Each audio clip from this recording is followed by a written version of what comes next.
I'm here today with Kirstyn. Hello, Kirstyn. Hello there. Now, we met each other at the Hand in Hand conference in West Bromwich a little while ago. Came to chat to your mum and you as well. So just give us a bit of an overview, because you're Alma Autism. Some of that people might know. Some of them might think, that's Latin. What's Latin got to do with autism? So just give us a bit of an overview about Alma Autism. Okay, so alma is the Portuguese word for soul. So essentially, it means the soul of autism. And why I chose that word is because I grew up in Brazil. So I was born in the UK, but my parents went to Brazil as missionaries when I was 9 years old. So I spent from 9 years old to 24 years old out in Brazil. So I say that I grew up in Brazil. Did most of my schooling. I did my university degree, undergrad, out in Brazil. So I speak fluent Portuguese. But then being here in the UK, so obviously, well, it's not obvious, but I am back in the UK. And I was just, yeah, there's a story behind obviously how I started Alma Autism, but it was all about the spiritual and the spiritual needs and yeah, just supporting each person's soul and then specifically autistic people. So that's where the name Alma Autism comes from, where most people will email me and say, "Hi, Alma." So yeah, my name's not Alma, it's Kirstyn, but I go with it. That's fine.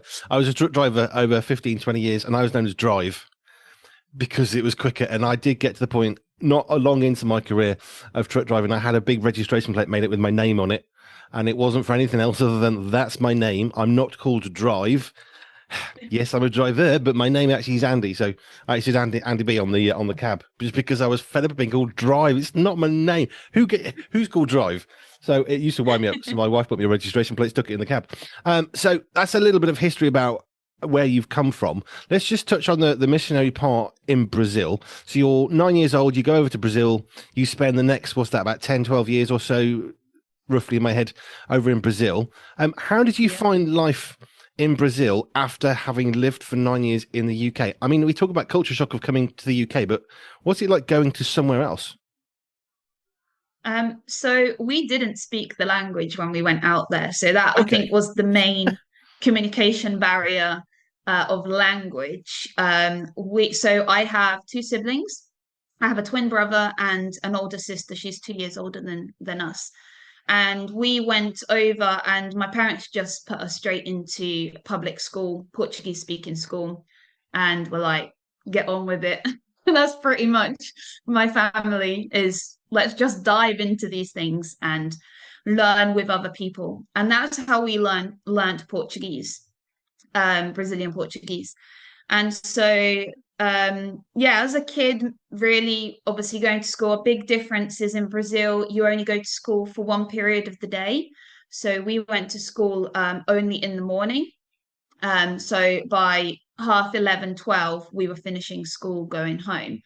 And my parents well, they were responsible for a social project out in Brazil of 400 plus children. So the time that we weren't in school, we were with these kids in this social project. And the social project mainly was helping the children do their homework and then had all the extra curriculum things that you would have in a UK school, let's say music and drama and anything that the kids were interested really. They had all these different groups and they could just participate. So that was during the week. And then it just happened that they came Monday to Friday. Saturdays, my parents were very like open and would say, "Oh, let's go to the park. Oh, who wants to go to the park on Saturday? We're leaving here at 10. Just join us." So we were all together on a Saturday as well. And then automatically, what happened on a Sunday was that everybody just came again on Sunday. So the church grew because then it was the same building. The church grew because we were together all the time. So I grew up with all these kids um, and just did life with them throughout the whole week. So yeah, they were in the same social project for 10 years. And then they moved to a different project, which was for younger children. And at that time, that's when I went to university. So I was kind of in that same place for most of my time out in Brazil. But you actually did your degree while still living in Brazil. Yes, so I did my undergrad. So I studied psychology out in Brazil. In my first year, my parents moved back to the UK. And so I was like, well, I'm staying. So I did my psychology degree in Brazil. And then because my parents had already moved back to the UK when I finished, I there was nothing really tying me to Brazil at that time. So I thought, you know what, I'm gonna go back to the UK, see what it's like to live as an adult in the UK because I was 9 when I left. I couldn't remember. And then I found out that there was a master's degree in autism studies here in the UK. So I did the plan was to do it was a 2-year master's degree to do that and then to decide, shall I go back to Brazil or shall I stay? Well, that was in 2018 and I'm still in the UK. I mean, it is quite a head slapping reality check, isn't it? You're 9 years old. You're beginning to get good formation memories of your life and all that. Then you go out to Brazil. You come back as an adult, having not really lived through here, growing into adulthood. How did you adapt then from Brazil life? I am British, but I'm not really necessarily feeling all that British now because I'm maybe feeling more Brazilian because that's where I spent the last 10 years. Yeah. How did you adjust back to the UK? I think that coming back, so I was 24 when I came back, and I think I struggled more with that than when I was a 9-year-old going to Brazil. Maybe that's because children are more resilient, and just get on with it. But so coming back was quite difficult. I felt like I needed to study English to do my master's degree, even though English is my first language, because I had spoken Portuguese for 14 years, did my degree, did my dissertation, everything out in Brazil in Portuguese. So actually coming back to the UK was more of a culture shock for me at the age of 24. Um, so, which is why I moved to London in a way, because I moved back and I was with my parents in the south. I'm not going to mention the place because that might be not great. Southeast of England, and I just missed Brazil so much. There were a lot of factors in that. It was friendships. Obviously, I didn't have people my own age when I moved back. Like, yeah, mainly friendships and that. And also, I came back in the winter. So I did get a job in a special needs school and it was go to work and then it was so cold everybody, I mean, I'm just generalizing it, everybody just goes home in the winter, right? Where in Brazil you just live life with you, it's not just go to work and come back. You go to work and then you might just stay at work a bit longer, you hang out with your friends obviously at that age, or even at university. And I say all of this, I'm actually an introvert, so I'm not that extrovert, and I'm not I don't like that many social things, but I missed that when I came back. And so I moved to London thinking that I got a job in London that did bring me to London, but I got on a lot better because then I joined a church that had people my age as well, so all of those factors really did help. It is hard though, isn't it? You have a way of being, of living, and especially around anything to do with family, it's very much more, I suppose, personal and emotive, I guess, to some extent. So when you've got all that family stuff in Brazil where everyone kind of is in each other's lives and it's never like finished 9 to 5 goodbye separation, which is what we have in the UK. That would have been really hard, even as an introvert or an extrovert. I don't think it matters because it's the culture, right? It's everything around you, not just how you are, but everything around you and how it interacts with you and vice versa. And that's suddenly gone to British winter, which I imagine is a different temperature to Brazil. And it's quite a shock in every sort of possible way, isn't it? Yeah, it was. So let's just go a little bit back in time further. You're talking about your mum and living in Brazil, talking about obviously missionaries. So there's church Christianity into that. Where did Christianity enter your life in a way that you thought, yes, this is something for me, rather than just something my parents do? I think that moment would have been during my years at university, because before that, previous to that, my parents had always been my ministers. And so I didn't know any different. My parents, they were ordained when I was 4 years old. They went into training seminary when I was two. They got ordained when I was around 4 years old, and so I'd only ever known them as my ministers, and the way that they minister, and again with the whole difference with Brazil and the culture in Brazil of how church out there was. And then at university I found myself, so I'd gone to a university that was about 40 minutes away from that social project that I was talking about where I grew up. It was in the next town along. And so I didn't have necessarily a church there. My parents had moved.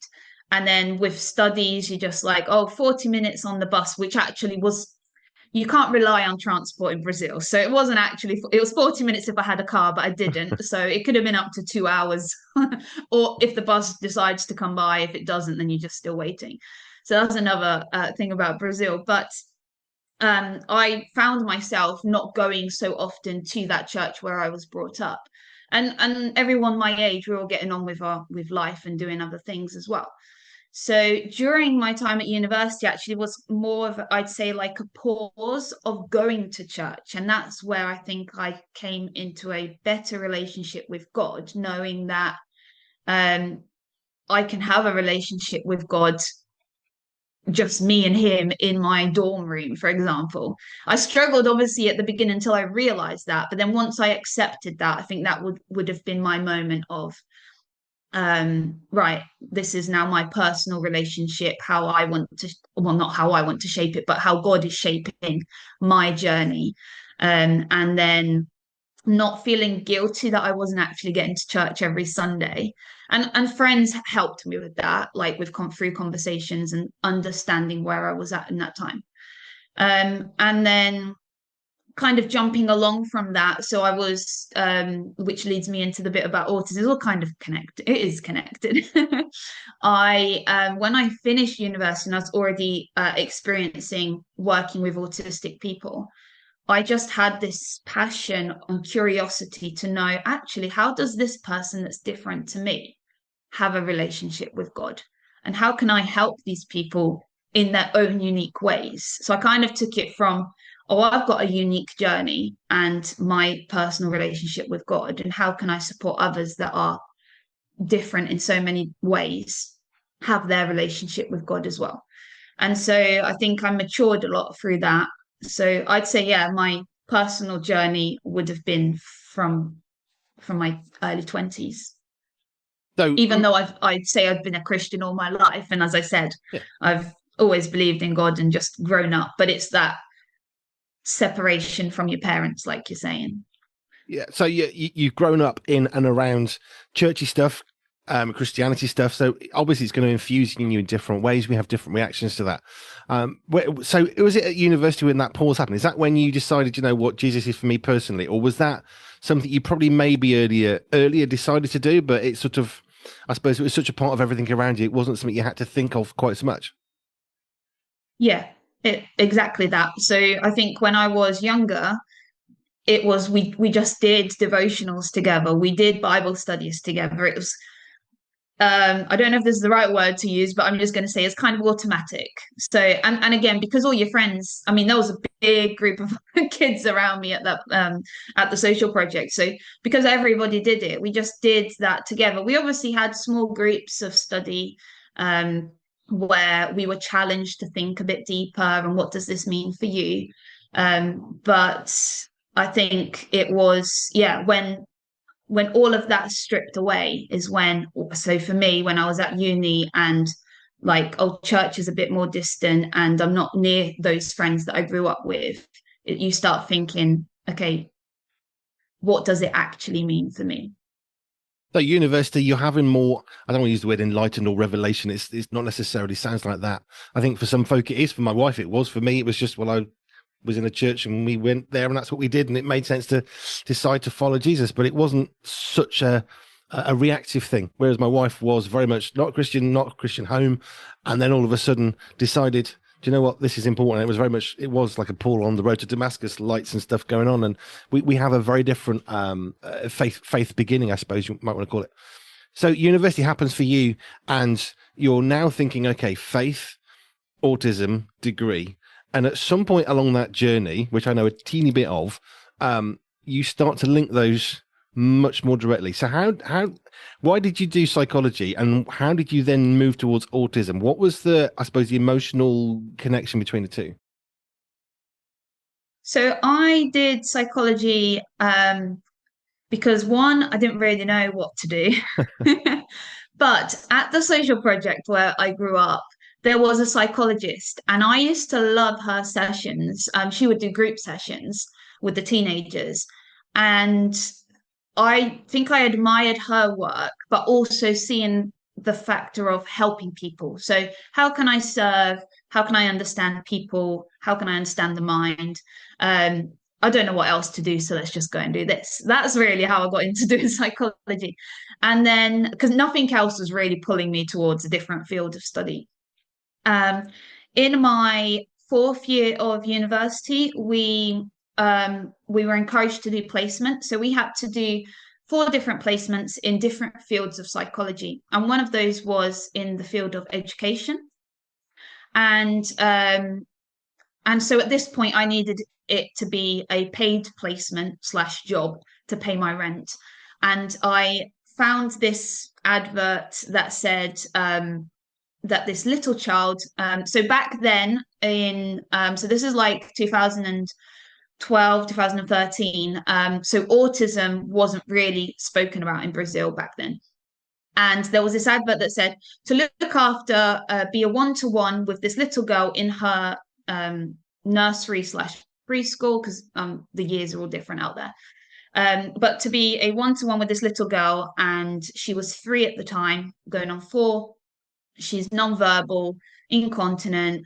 They didn't mention the challenging behaviors, but it just said that her preschool wouldn't accept her without a one-to-one. So all I naively thought to myself was, how hard could this be? A 3-year-old, right? I love children. Let's just go for it.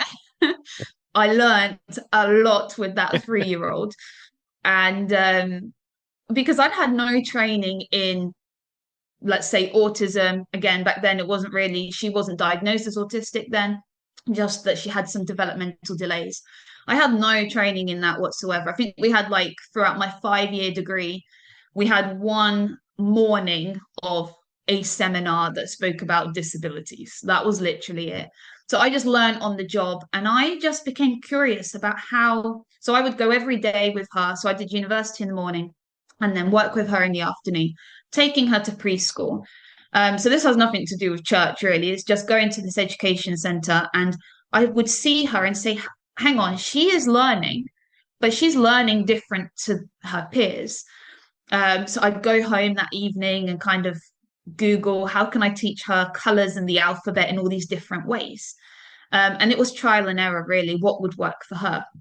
So when I finished university and I finished working with her, because I was going to return to the UK, I thought, let me study more about autism. Because by the time I'd finished working with her, that was 2 years that I was with her, they were starting to question whether it was the autism spectrum, and yeah, other things as well.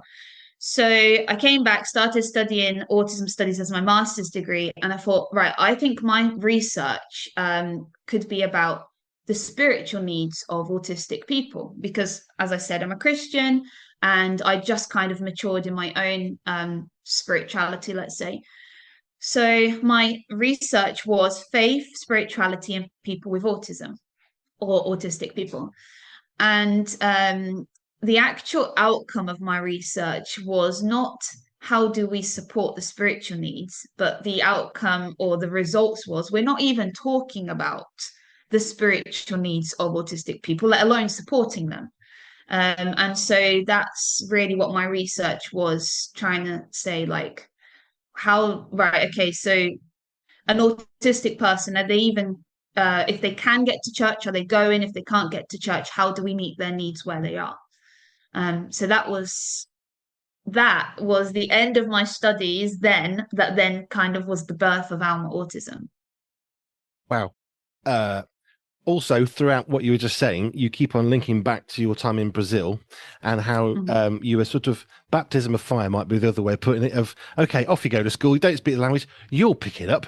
But of course, as a Yeah. child at 9, whatever, you probably do actually pick it up because due to the fact that it's not so entrenched that this is how it must be, therefore, oh, it could be this way, and let's try these words, and all of a sudden you're speaking Portuguese. That we sort of understand that part of it. It makes sense to us, I think, generally, that children can far more quickly absorb new culture, new language, new situations than adults who like, I miss my British cup of tea, whatever it's going to be. Yeah. So you've got your degree, you've got this desire. So what is it you actually do as Alma Autism and that then helps people who are struggling with either they're struggling with autism, or perhaps a church or a group might be thinking, how do we engage with people? We don't know what we're doing. I mean, you just said in Brazil, not that long ago, people didn't even know really what the word autism was. It's not been that used. And in the UK, I would say it's still not that well understood, apart from, oh, it's just an additional need, which is a massive oversimplification of a much deeper, far more involved situation. So where do you begin to help people understand right from the beginning of this? I suppose it's a glossary term. What is autism? So there's a lot to unpack in what you've just said. I know, sorry. That's okay. So first of all, yeah, just saying about so I started by raising awareness of autism, which is a lifelong developmental disability. That is the medical terms for the autism spectrum. And I always say to people so I do training days and that, and I always say, look, I studied psychology for 5 years. I studied autism for 2 years. I've had now over 10 years experience of working with autistic people, and I still do not know fully the autism spectrum because you just keep learning. So I can't tell you in like 2 minutes an answer to that. But yeah, the medical terms, it's a lifelong condition.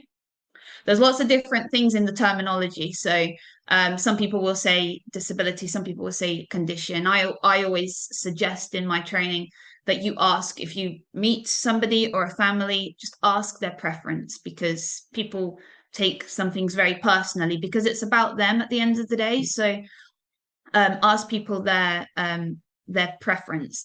And yeah, the autism, just something from what you said about struggles. A lot of families that I've spoken to as well, they will say, so autism is their identity, it's who they are, it's neurodiversity, it's how their brain works.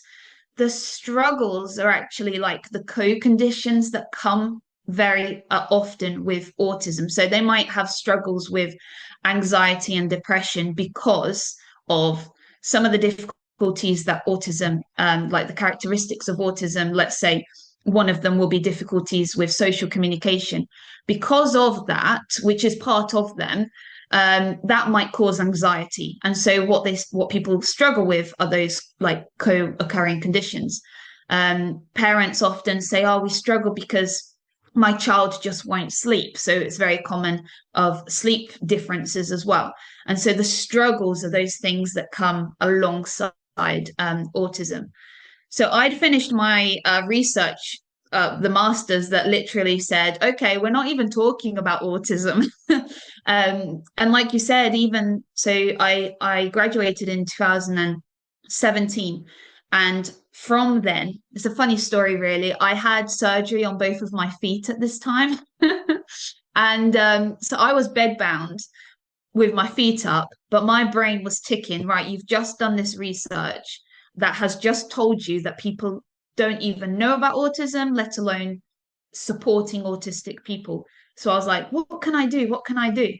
And so while I'm there just recovering from surgery, I was like, right, I need to do something. And I am just one person. So what can I do?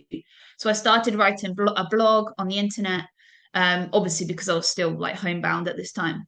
Then I started going to my own church, and like the regional church, saying, what are you doing about this? So one of the first things was they had a family fun weekend with all the regional churches coming together. And so I just sent an email, as you do, and said, this is great what you're doing for families, But what are you doing for families that actually they can't cope with crowded places, they can't cope or manage loud music? You're going to have a bouncy castle. What about the children that can't queue and wait in line? What are you putting in place for these families? And that's how it started, really, with that email of saying, kind of not pointing the finger, but just questioning, right, what are you doing? Because as I said, I'm one person, I can't do everything. So I was started to challenge my own church, and then it kind of grew from there, which went from awareness of just telling people about autism to then, yeah, challenging, right, okay, I'm telling you what autism is. Now, what are you going to do about it? Not what are you going to do about autism, but what are you going to do about how your church supports autistic people? And it's just grown. And especially post COVID, I've got a feeling that people are wanting to know, wanting to, yeah, not just know, but wanting to make changes in their own churches, which is brilliant. Can't unknow what you know. And if you're saying, questioning, saying, great for families, but what about autism? Actually, it isn't pointing the finger, but you are saying, but now that you know, what are you going to do? Because now you can't unknow the Exactly. fact that you are not doing Yeah. this. But also, you're not just Yeah. saying you're terrible, you're rubbish, look at what you're not doing. Actually, you're there to offer some support clearly now, because Yeah. it's a really good biblical thing, not just to say you need to do this, but actually, okay, you're not necessarily thinking about this, but how can I help you in this area? Because you may only be one person, but Jesus was one person. So, it Yeah. can go quite far when we talk to the right people and do it in the right way. Yeah. And the outcome from that first event was they said to me, oh, actually, and it was really good that they were quite vulnerable in saying, actually, we're not doing anything. If we gave you a budget, could you do a sensory room? Or no, I think they called it a quiet room at that time. And I said to them, I can. Yeah, absolutely, I can. But I'm not just going to do a quiet room, uh, a babysitting room. I will do a room that people can go to if they need to, which will be obviously the opposite of what you've got going on. So, yes, it will be a quieter room because you've got loud stuff going on. So, we need that contrast. But within that room, I will offer people the opportunity to engage in the theme of your weekend in a different way. And that's how it became a multi-sensory room, because it was so in there we had different things that people could engage with um, using all their different senses in their own way, in their own time. But it was linked with the theme, the story, the Bible verse. We had that in the room that was going on in that for that weekend. So it meant that if they'd have just done a quiet room, then I'd say that was the first step. That's great. You're doing a space that people like, a breakout space if people need it. But what I kind of advocate for now is, which I did back then, but I'm kind of more straight about this now, saying, go the next step, go take, like, use every single opportunity that you have to be able to teach the gospel, to be able to talk about Jesus, to tell people that they're loved. So yeah, if you've got a room, then why not use it in that way? Which is cool, which is why myself and your mother got on very well, because we have some very, very similar ideas, which clearly have been passed down to the next generation and yourself. Because Yeah, I think so. actually, it's not enough just to give a child a colouring sheet and say, go and colour, because all you're doing is maybe meeting a need for about 5 minutes. But as Christians, we don't want children just to be entertained by the church. We want children to meet Jesus Christ, because it's a life transforming, lifelong relationship too. Just getting that point in, because that's where myself and your Yes, mother got on exceedingly well when we started chatting before we got to talk about what you were doing. Right. So, do you give us an that's idea? So true. you've got this thing, Alma Autism is here, they're doing something. What is it that people might expect you to be bringing or doing that perhaps we wouldn't necessarily have thought to do? And this has grown. So I didn't start by using, for example, sensory trays, but with my past experience of working in special educational needs schools, we used to do stories using sensory trays. So the typical story is going on a bear hunt, the three little pigs. We would use a lot of sensory based and do the stories on trays. And I can't really pinpoint when it was, but there was a time when I was like, hang on a minute, what about Bible stories? Okay, so then I did Google it and I was like, I wonder if this is out there. And I didn't find anything that had Bible stories on sensory trays or using sensory props. And so I just started doing that in my own church. And saw that it worked. Now, again, it worked in my church. And so I shared it with friends and I was like, oh, started putting pictures on my own social media saying, oh, I did this Sunday. The kids absolutely loved it. It benefits every single child, not only those that have special educational needs. Maybe because it was very new at the time. And so some friends started using it, or not using it necessarily like exactly what I was doing, but they started using like the sensory aspect, which helps. Let's say myself when I was a 9-year-old, if we had this in Brazil, it might have helped a lot more as well with communication, because it's free play. You don't need words for it, and so yeah, I started using a lot of sensory, and that's kind of taken off in a whole other level. So my friends and family were like, you need to get this out there. You need to resource people because they need to know that this is a way that works, that you can teach people, again, of all ages. And you might have an adult that has a learning disability. You might have somebody, again, I've put all of these things in books, but even before that, I had a friend who took one of my little sensory kits that I did at Christmas time to her mum, who had dementia at the time. She's passed away now, but she used it with her mum with dementia and said that it was so, like, she got emotional because she could see her mum interacting with this little set, and knowing that she knew the Christmas story. And so, yeah, that's just to say it works with all people of all ages, of all different conditions, typical neurodiverse. And that's what I'm trying to do, is just resource people to be as creative as possible using all our different senses. Because some people are visual learners, some people are tactile learners. And with a sensory tray, you've got it all there. So you might be helping someone because they're a visual learner, but then you might be helping somebody because, let's say, through dementia, the smell of things that goes straight to your emotional and your memory part of your brain. So it helps them on that side. You might have someone who's nonverbal, so actually you can be showing them playing the story, doing the story with them, without having to use words. I want to come on, yeah. I want to come on some of the resources that you've got. But just explain what a sensory tray is, because I do know, because I've seen them, and I've got some very minor, teeny bit of experience in this area. But just explain a sensory tray as best you can through radio. What is it? Okay, so a sensory tray it can be any tray. I do workshops on all the different ways you can use different trays for different things.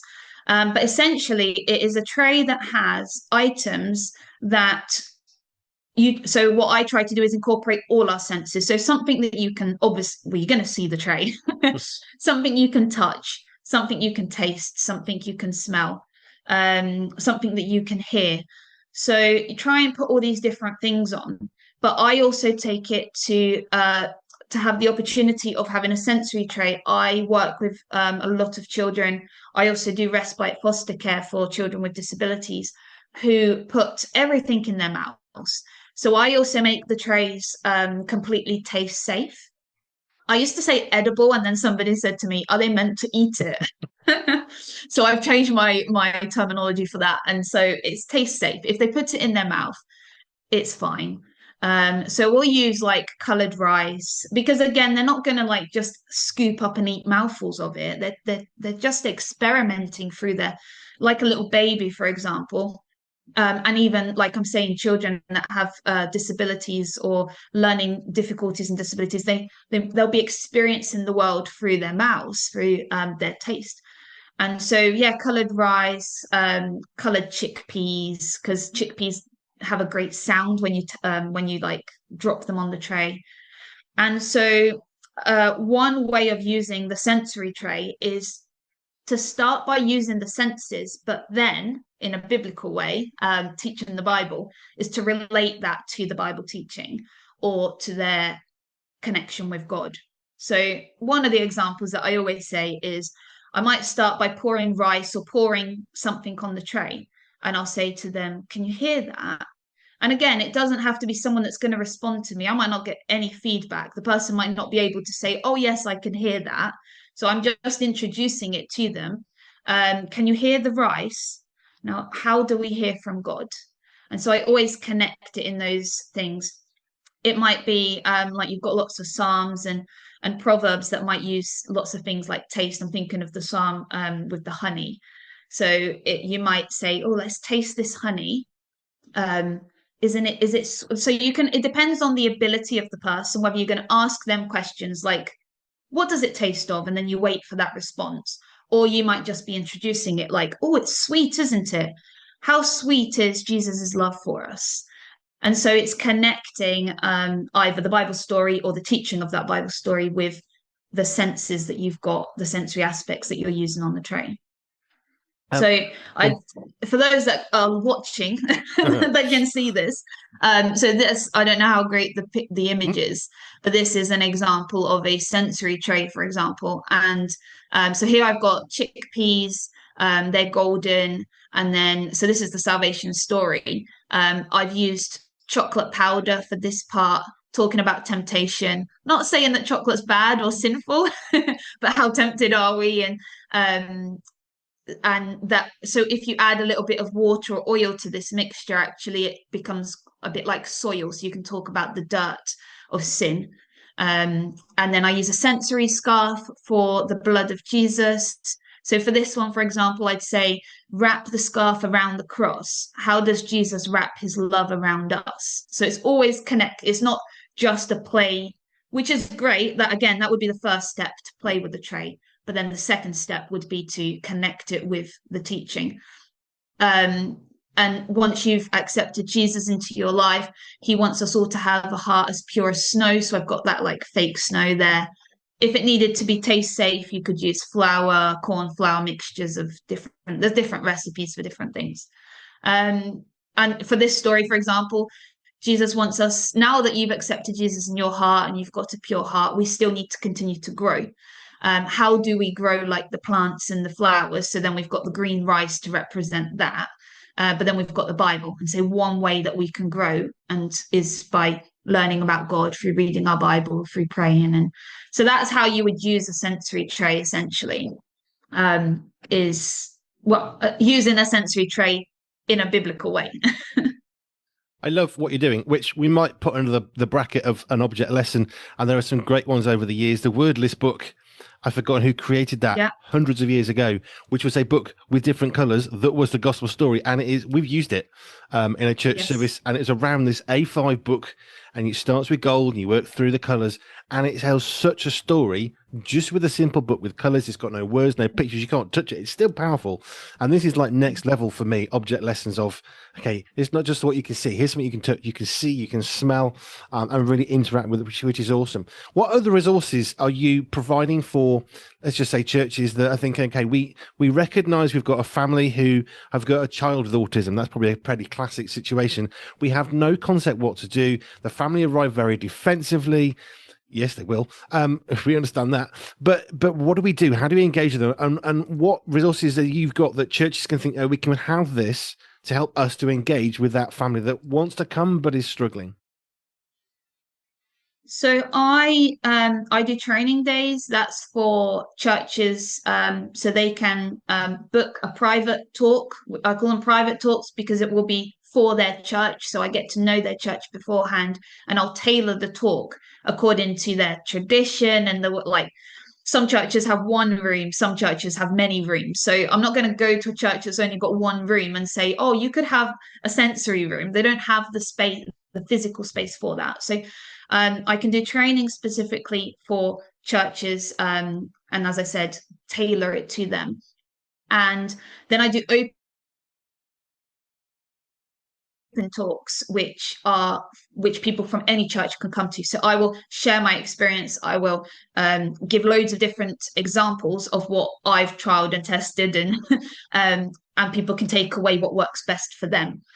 So that's the training days. I do workshops on the sensory trays, teaching people how they can use it as a one-to-one with a child, how they can use it in a group, how you can use it through storytelling or getting each participant, I say participant just so I can generally say people of any age, they can create their own trays. I use a lot of that one with the story of creation and get everybody to create their own tray and then kind of teach through that. So those are like the workshops and the trainings. And then I have the books. So again, I know on the radio you can't see this, but the books, I've done books specifically. So we've got the Easter one with the stories from the Old Testament. So like these are story trays. And then in the books you've got, so let me just go through here. We've got the Old Testament, we've got the Psalms, the New Testament. So there's like 15 stories of each of these in each book.